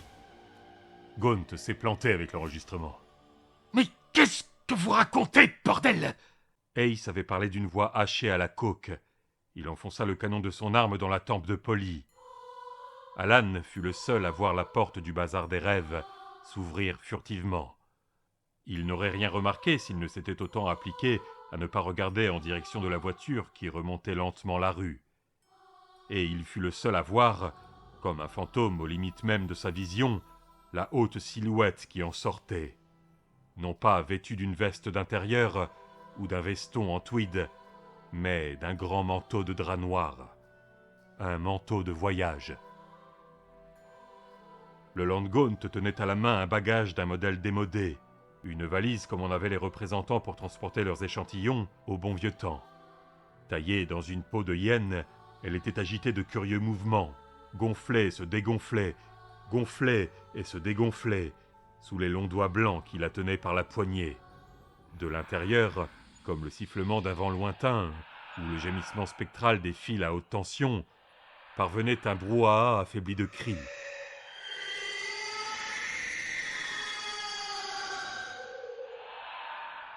Ce n'était pas avec ses oreilles qu'Alan entendait ce tapage horrible et dérangeant, mais avec son esprit. Immobile sous le vent, Gaunt voyait à la fois la berline qui approchait et le tableau figé à côté du break. Il y avait dans ses yeux une expression grandissante d'irritation, peut-être même d'inquiétude. Alan pensa « Et il ne sait pas que je l'ai vu. J'en suis pratiquement sûr. Je vous en prie, mon Dieu, faites que je ne me trompe pas. » Alan ne répondit pas à Ace. Au lieu de cela, il continua de s'adresser à Polly, serrant un peu plus fort la boîte de Testimunch dans ses mains, Ace ne semblait pas avoir remarqué la boîte, très certainement parce que le shérif n'avait strictement rien fait pour la dissimuler. Annie ne portait pas sa ceinture de sécurité ce jour-là. Dit Alan. Je ne te l'avais pas dit. Je ne m'en souviens pas, Alan. Derrière Ace, Norris s'extrayait péniblement de la voiture par la fenêtre. C'est pour cette raison qu'elle est passée à travers le pare-brise. Dans un instant, je vais devoir attaquer l'un ou l'autre, pensa-t-il. Ace ou Gaunt? Lequel? Comment? C'est ce qui n'a pas arrêté de me tracasser. Pour quelle raison sa ceinture n'était-elle pas bouclée? Elle n'avait même pas besoin d'y penser tant elle avait l'habitude de la mettre. Mais ce jour-là, elle ne l'a pas fait. « C'est ta dernière chance, flicard !» hurla Ace. « C'est mon argent ou cette pute! Tu choisis !» Alan continua de l'ignorer. Mais, sur l'enregistrement, elle portait sa ceinture. Et soudain, il sut. Ce savoir s'éleva dans son esprit comme une colonne de feu argentée. Elle était encore attachée. « Et vous vous êtes planté, monsieur Gaunt !» Alan fit brusquement demi-tour vers la haute silhouette qui se tenait toujours à 2 ou 3 mètres derrière lui, sous l'auvent vert, tout en se déplaçant d'un unique grand pas vers le plus récent des entrepreneurs de Castle Walk, et avant que ce dernier fût en mesure de faire quoi que ce soit, sinon d'avoir l'œil qui s'agrandissait, Alan avait soulevé le couvercle du dernier tour de prestidigitation acheté par Todd, celui qu'Annie avait voulu qu'il s'offrît, sous prétexte que l'on n'est jeune qu'une fois. Le serpent jaillit, mais cette fois-ci, ce n'était plus une petite plaisanterie. Cette fois-ci, il était réel. Il ne le fut que pendant quelques secondes, et Alan ne sut jamais si quelqu'un d'autre l'avait vu, mais Gaunt aussi. De cela il était et est resté absolument sûr. Il était long, bien plus que le tortillon de papier crépon qui en était sorti une semaine auparavant environ, lorsqu'il avait défait le couvercle dans le parking municipal après le long et solitaire voyage de retour de Portland. Sa peau chatoyée de motifs iridescents et changeants, mouchetée de diamants rouges et noirs, comme celle de quelques fabuleux serpents à sonnettes. Sa mâchoire s'ouvrit pour aller frapper le Lord Gaunt à l'épaule, à travers le manteau de drap, et l'éclat aveuglant de chrome de ses crochets fit cligner des yeux à Alan. Il vit la tête mortelle se rétracter, puis plonger vers le cou de Gaunt. Celui-ci eut un sursaut et l'attrapa de sa main libre. Mais déjà les crochets étincelants s'étaient enfoncés dans sa chair, non pas une fois, mais plusieurs. La gueule triangulaire se brouillait, comme le pied de biche d'une machine à coudre en mouvement. Gaunt hurla, de douleur, de rage ou des deux, Alan n'aurait su dire, et laissa tomber la valise afin de saisir le serpent à 2 mains. Alan comprit que c'était le moment ou jamais, et bondit, tandis que l'autre écartait le serpent qui le fouettait de la queue, avant de le jeter sur le trottoir devant ses pieds protégés de bottes. En touchant le sol, il était déjà redevenu ce qu'il était auparavant. Rien de plus qu'une babiole de bazar. 1,50 m de ressort entortillé dans du papier crépon d'un verre délavé. Le genre de tour que seul un gamin comme Todd pouvait pleinement aimer, et que seule une créature comme le Lord Gaunt pouvait pleinement apprécier. Du sang coulait du cou de Gaunt en menus filets de 3 paires de trous. Il l'essuya machinalement de l'une de ses étranges mains aux doigts démesurés avant de se baisser pour reprendre sa valise, et s'arrêta soudain. Tel qu'il était, à demi plié sur ses longues jambes, bras tendus, on aurait dit une gravure d'Ichabod Crane. Mais l'objet qu'il voulait saisir n'était plus là. La valise en peau de hyène, dont les flancs roulaient ignoblement, se trouvait maintenant posée sur le sol, entre les pieds d'Alan, qui l'avait prise, avec sa dextérité et sa rapidité habituelles, pendant que Gaunt se débattait avec le serpent. L'expression du propriétaire du bazar des rêves ne laissait plus de doute. Une combinaison de rage, de haine et de stupéfaction déformait ses traits et le suffoquait. Sa lèvre supérieure se rétracta comme une babine de chien sur ses dents mal rangées. Des dents effilées en crocs, comme si on les avait limées pour la circonstance. Il tendit les mains, doigts ouverts, et siffla. « Donnez-moi ça! Elle m'appartient !» Alan ignorait que le Lord Gaunt avait affirmé à des douzaines de personnes à Castle Walk, de Hugh Priest à Sloppy Dodd, n'avoir pas le moindre intérêt pour les âmes humaines. Ces pauvres petites larves!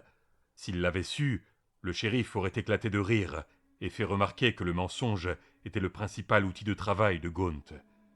Certes, il savait ce qui se trouvait dans la valise, gémissant comme des lignes à haute tension par grand vent et respirant comme un vieillard moribond effrayé. Il le savait très bien. Le sourire macabre de Gaunt s'agrandit encore. Ses mains horribles continuèrent à se tendre vers Alan. « Je vous avertis, shérif, ne faites pas le con avec moi. Je ne suis pas le genre d'homme avec lequel on peut se permettre de plaisanter. Cette valise m'appartient. » Je ne crois pas, monsieur Gaunt. J'ai la nette impression que ce qu'elle contient a été volé. Je crois que vous feriez mieux. Ace avait observé, bouche bée, l'œil rond, la subtile transformation de Gaunt en monstre. Le bras qui retenait Polly se détendit un peu, et la jeune femme comprit qu'elle devait saisir cette occasion. Elle tourna brusquement la tête et enfonça les dents jusqu'aux gencives dans le poignet d'Ace Merrill. Celui-ci, sans réfléchir, la repoussa. Polly alla s'étaler par terre, tandis que le repris de justice braquait son revolver sur elle. « Salope !» hurla-t-il. « Maintenant !» murmura Norris avec une note de gratitude dans la voix. Il tenait le canon de son revolver de service appuyé contre l'un des phares du toit. Il bloqua sa respiration, se mordit la lèvre inférieure et écrasa la détente. Ace Merrill se trouva projeté sur la femme étalée dans la rue. « Polly Chalmers, j'aurais dû m'en douter. » Eut-il le temps de penser. L'arrière de son crâne éclaté se répandant en grumeaux pâteux. L'adjoint se sentit tout d'un coup très faible, mais aussi extrêmement soulagé. Alan ne remarqua pas la mort d'Ace Merrill. Le Lord Gaunt non plus. Il se faisait face. Gaunt sur le trottoir, Alan à côté de son break, la valise aux immondes pulsations à ses pieds. Gaunt prit une profonde inspiration et ferma les yeux. Quelque chose passa fugitivement sur son visage, une sorte de scintillement. Lorsqu'il rouvrit les yeux, le simulacre du Leland Gaunt, charmant, courtois, qui avait trompé tant de personnes à Castle Rock, était de nouveau là. Il jeta un coup d'œil au serpent de papier gisant au sol, eut une grimace de dégoût et l'expédia d'un coup de pied dans le caniveau. Puis il regarda de nouveau Alan et tendit la main. « S'il vous plaît, shérif, pas de dispute. Il est tard, et je suis fatigué. Vous voulez me voir quitter la ville? Eh bien, je veux justement en partir, et j'en partirai, dès que vous m'aurez rendu ce qui m'appartient. Et je vous assure, cela m'appartient. » Assurez-moi tout ce que vous voulez, et allez vous faire foutre. Je n'en crois pas un mot, l'ami. Gaunt afficha une expression d'impatience et de colère. « Cette valise et son contenu m'appartiennent!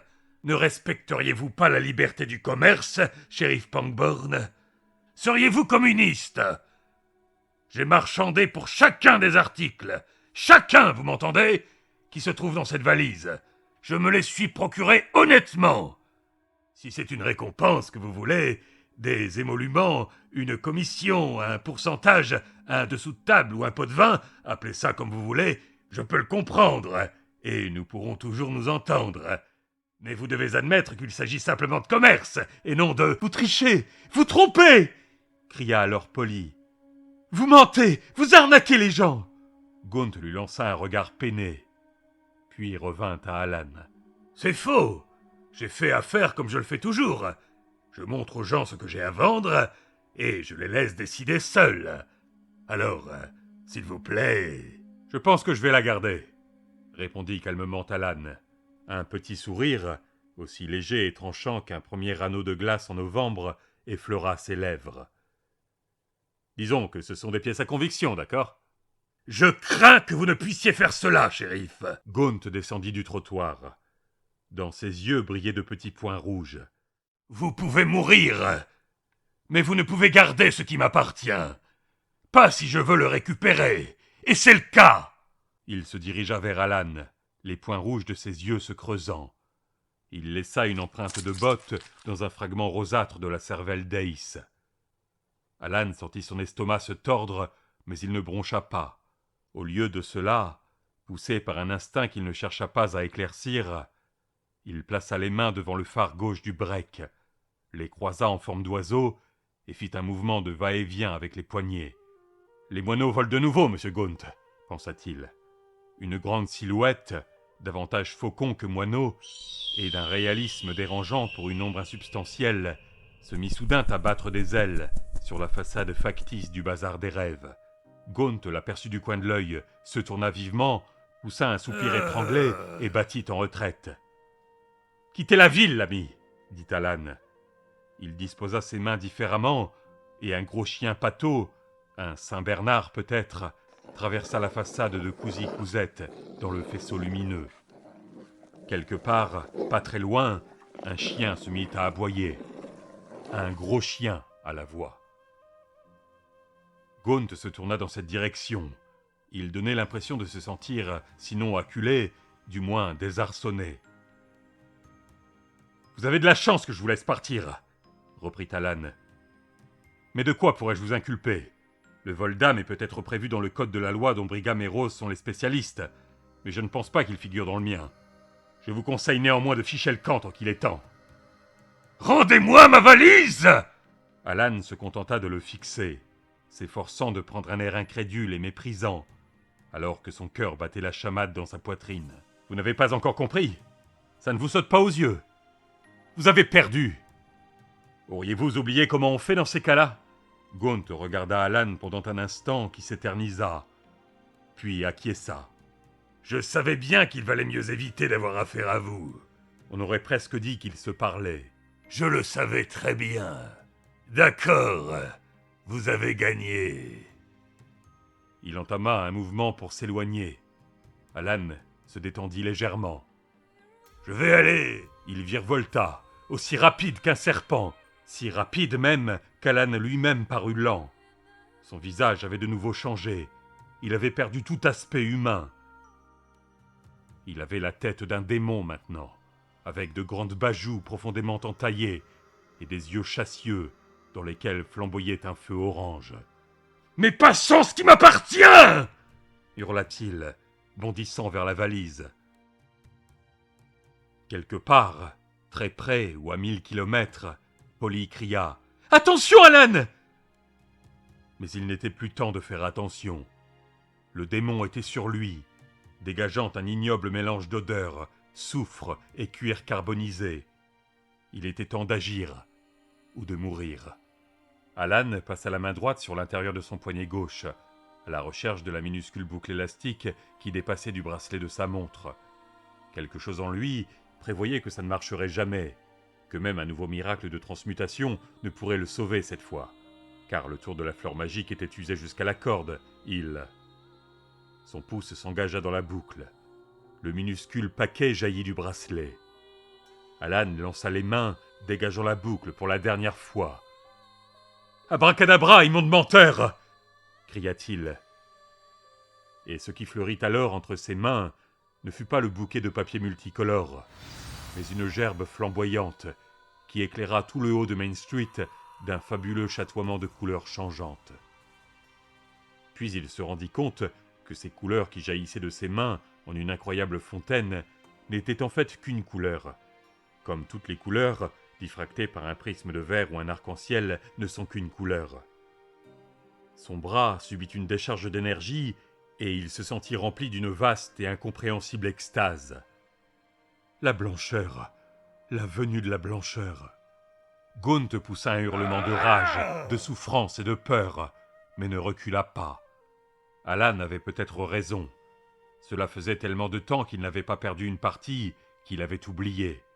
Il tenta de plonger sous le bouquet de lumière qui chatoyait dans les mains du shérif, et un instant, ses doigts effleurèrent même la poignée de la valise.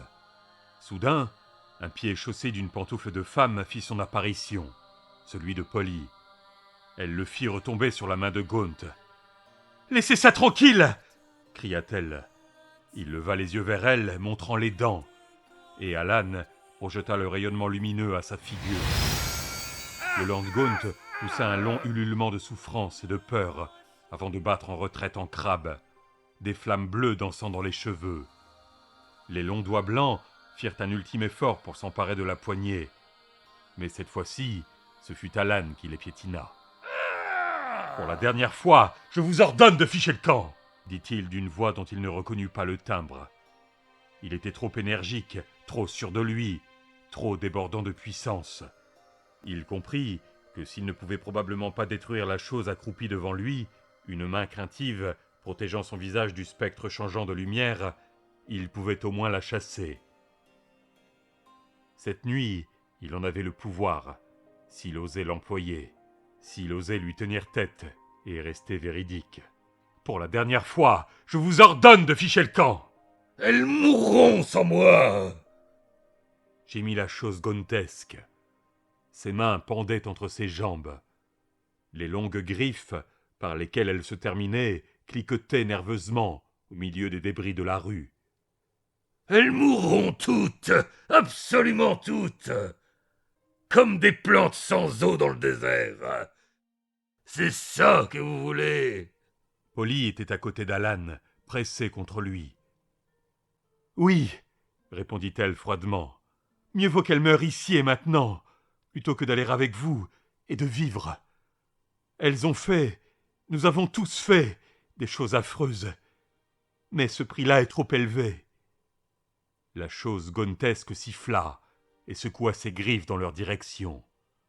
Alan ramassa la valise et recula lentement dans la rue, Polly toujours à ses côtés.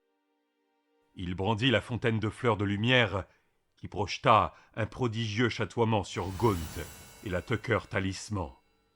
Il respira, engloutissant plus d'air que son corps en avait jamais contenu, aurait-on dit, et lorsqu'il parla, ce fut d'une voix tonnante et vaste qui ne lui appartenait pas.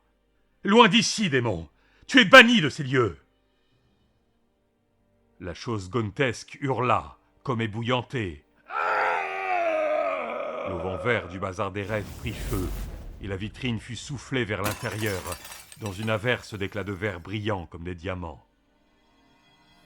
Des mains refermées d'Alan, des rayons éclatants, bleus, rouges, verts, oranges, et d'un violet profond, partaient dans toutes les directions. Pendant un instant, il parut tenir une minuscule supernova en équilibre sur son poing.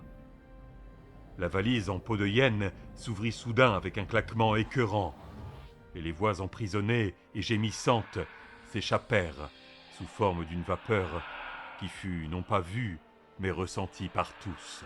Alan, Polly, Norris, Seaton. Polly sentit le poison brûlant qui gagnait son épaule et sa poitrine disparaître. La chaleur malsaine qui s'accumulait autour du cœur de Norris se dissipa. Partout dans Castle Rock, les gens lâchaient leurs armes à feu et leurs bâtons. Ils se regardaient les uns les autres avec, dans les yeux, la stupéfaction hébétée de ceux qui se réveillent d'un cauchemar. Et la pluie cessa. Hurlant toujours, la chose qui se faisait appeler le Land Gaunt bondit à petits sauts en direction de la Tucker, dont elle ouvrit la portière. Elle s'effondra derrière le volant. Le moteur se lança avec une sorte de gémissement, un bruit que jamais moteur fait de main d'homme n'aurait produit. Le tuyau d'échappement vomit une longue langue incandescente. Les feux de position s'allumèrent. Loin d'être en plexiglas rouge, c'étaient de petits yeux méchants, les yeux d'un démon cruel. Polly Chalmers ne put retenir un cri et se tourna contre la poitrine d'Alan. Alan, lui, ne pouvait détourner les yeux. Il était condamné à voir ce spectacle et à se souvenir toute sa vie de ce qu'il avait vu, de même qu'il se souviendrait des merveilles lumineuses de la nuit. Le serpent de papier, devenu momentanément réel, les fleurs de papier métamorphosées en bouquets de lumière et en sources de puissance. Les 3 phares s'allumèrent. La Tucker partit en marche arrière, transformant le macadam en goudron fumant sous ses roues. Les pneus hurlèrent lorsqu'elle vira à droite. Et alors qu'elle n'avait même pas effleuré le break d'Alan, celui-ci recula tout de même d'1 mètre ou 2, comme repoussé par un puissant aimant. L'avant de la Tucker s'était mis à luire d'un rayonnement brumeux, et le véhicule à l'abri de ce nuage iridescent paraissait changer et se transformer. La voiture hurla, et prit la direction du bas de Main Street, de la fournaise bouillonnante qui avait remplacé le bâtiment municipal, du fouillis de voitures et de fourgonnettes écrasées et renversées, de la rivière en furie que n'enjambait plus aucun pont.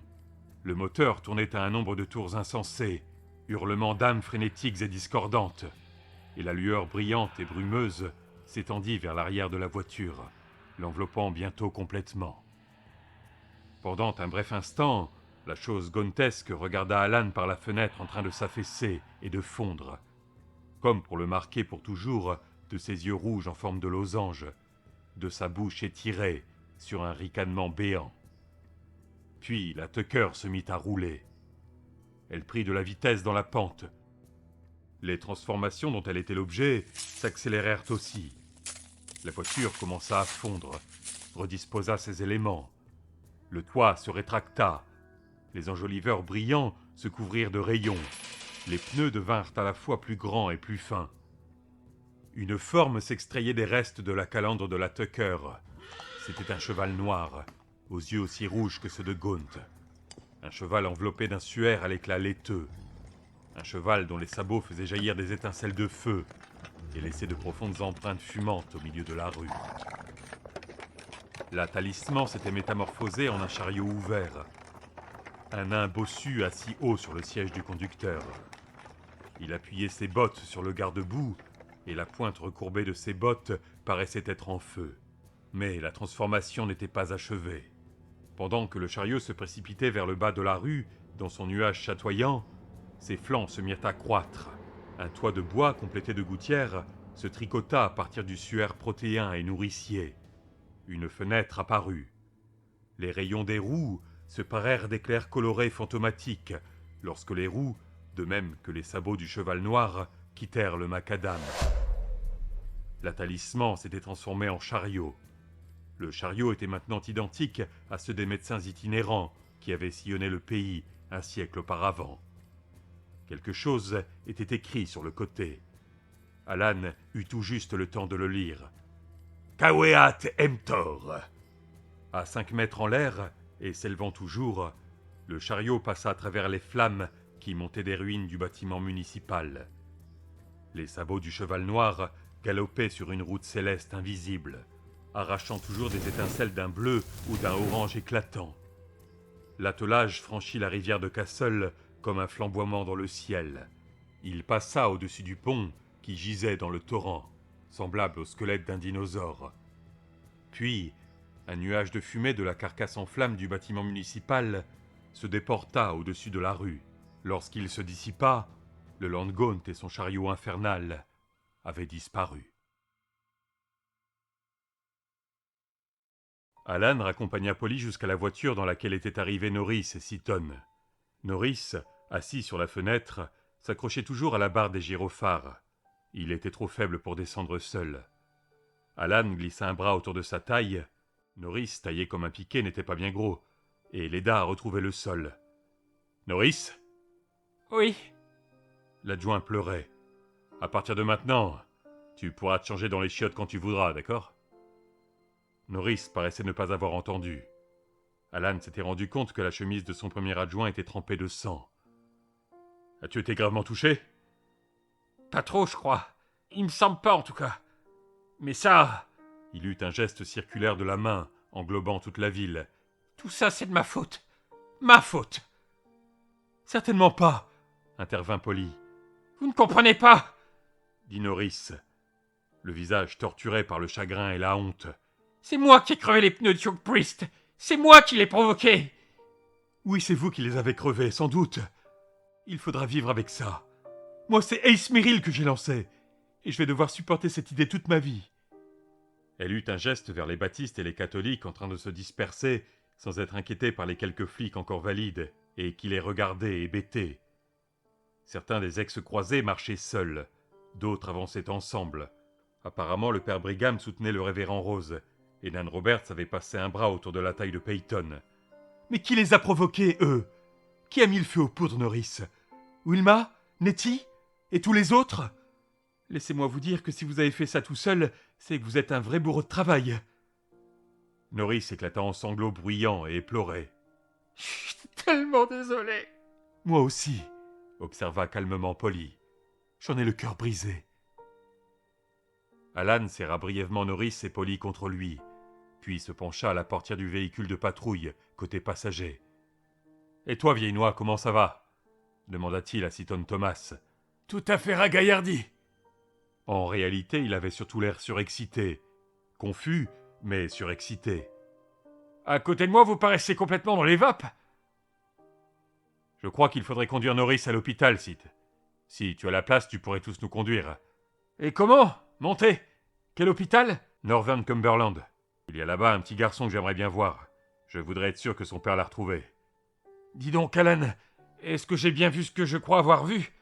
Est-ce que la bagnole de ce type s'est transformée en chariot pour s'envoler dans le ciel ? » Je ne sais pas, Sid. Et je vais te dire ce que j'en pense en toute honnêteté. Je préfère ne jamais le savoir. Henry Peyton venait de les rejoindre. Il toucha Alan à l'épaule. Il était plongé dans un état de choc qui lui faisait un regard étrange et présentait l'aspect d'un homme qui ne va pas tarder à bouleverser sa conception des choses ou sa manière de vivre, sinon les deux. « Qu'est-ce qui s'est passé, Alan ? Qu'est-ce qui s'est passé dans votre foutu patelin ?» C'est Polly qui répondit. « Il y a eu une vente de liquidation. La plus formidable liquidation qu'on puisse imaginer.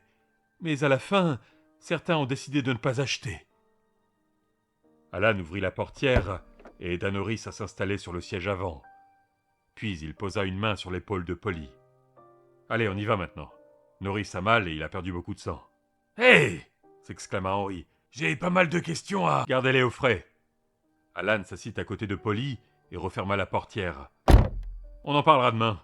Mais pour le moment, je ne suis pas en service. En fait, je crois que je suis définitivement hors de service dans ce patelin. Soyez déjà content que tout soit terminé. Quoi que ce soit, c'est terminé. » « Mais... » Alan se pencha en avant et tapota l'épaule osseuse de Sid. « Fouette, cocher, et n'épargne pas les chevaux !» Sid démarra en direction du nord. La berline tourna à gauche à la fourche et commença à grimper les hauteurs de Castleview. Au sommet de la colline, Alan et Polly se retournèrent spontanément pour regarder la ville, où l'on voyait encore flamboyer des incendies couleur de rubis. Alan ressentait de la tristesse, un sentiment de perte et un chagrin étrangement hypocrite. Ma ville, c'était ma ville. Mais plus maintenant, plus jamais. Ils se retournèrent ensemble et se regardèrent. « Tu ne le sauras jamais, » dit-elle doucement. « Ce qui est réellement arrivé ce jour-là à Annie et à Todd. Non, tu ne le sauras jamais. » « Et je ne veux plus le savoir, » conclut Alan Pangborn. Il l'embrassa délicatement sur la joue. « Ce sont des choses qui appartiennent aux ténèbres. Que les ténèbres les emportent. » Le sommet franchi, ils empruntèrent la route 119 et Castle Rock disparut à leur vue. Les ténèbres l'avaient englouti aussi.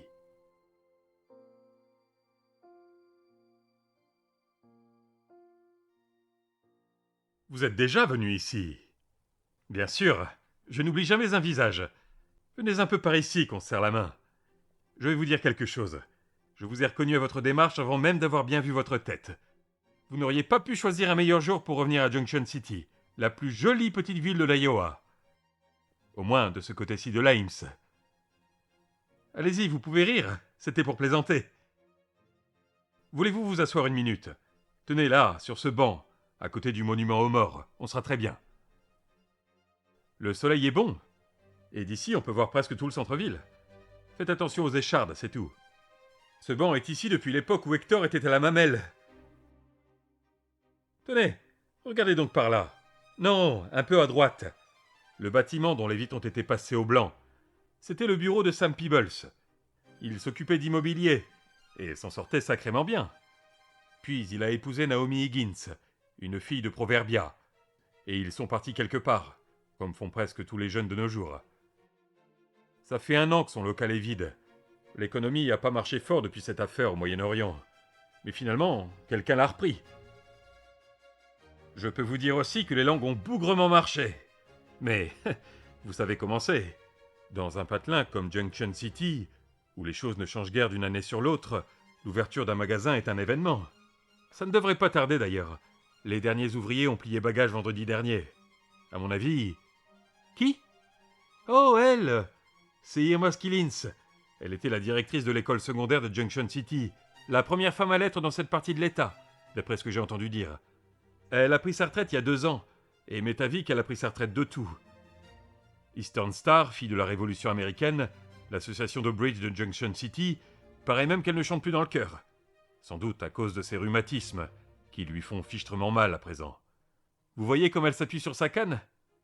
Quand on est comme ça, j'imagine qu'on fera à peu près n'importe quoi pour un peu de soulagement.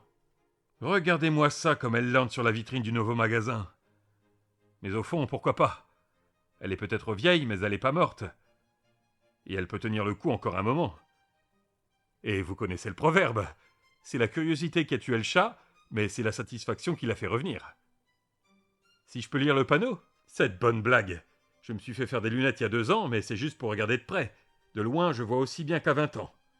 Ouverture prochainement, il y a écrit. Et en dessous, prières exaucées. Un nouveau genre de magasin. Et encore plus bas... Attendez une minute, c'est écrit petit. Vous n'en croirez pas vos yeux. Moi, je crois que si. C'est dans l'Ecclésiaste qu'il est dit qu'il n'y a rien de nouveau sous le soleil. Et je m'en tiens à ça. Mais Irma reviendra. Ne serait-ce que pour profiter du spectacle au-dessous de cet auvent d'un beau rouge vif qu'il a mis devant l'ancien bureau de Sam Peebles. Je suppose que tout le monde en ville en fera autant. Tant que tout n'aura pas été dit. Curieux nom pour un magasin, non? Prières exaucées. On se demande ce qu'on peut bien y vendre. Que voulez-vous? Avec un nom pareil, ça pourrait être n'importe quoi. Vraiment n'importe quoi.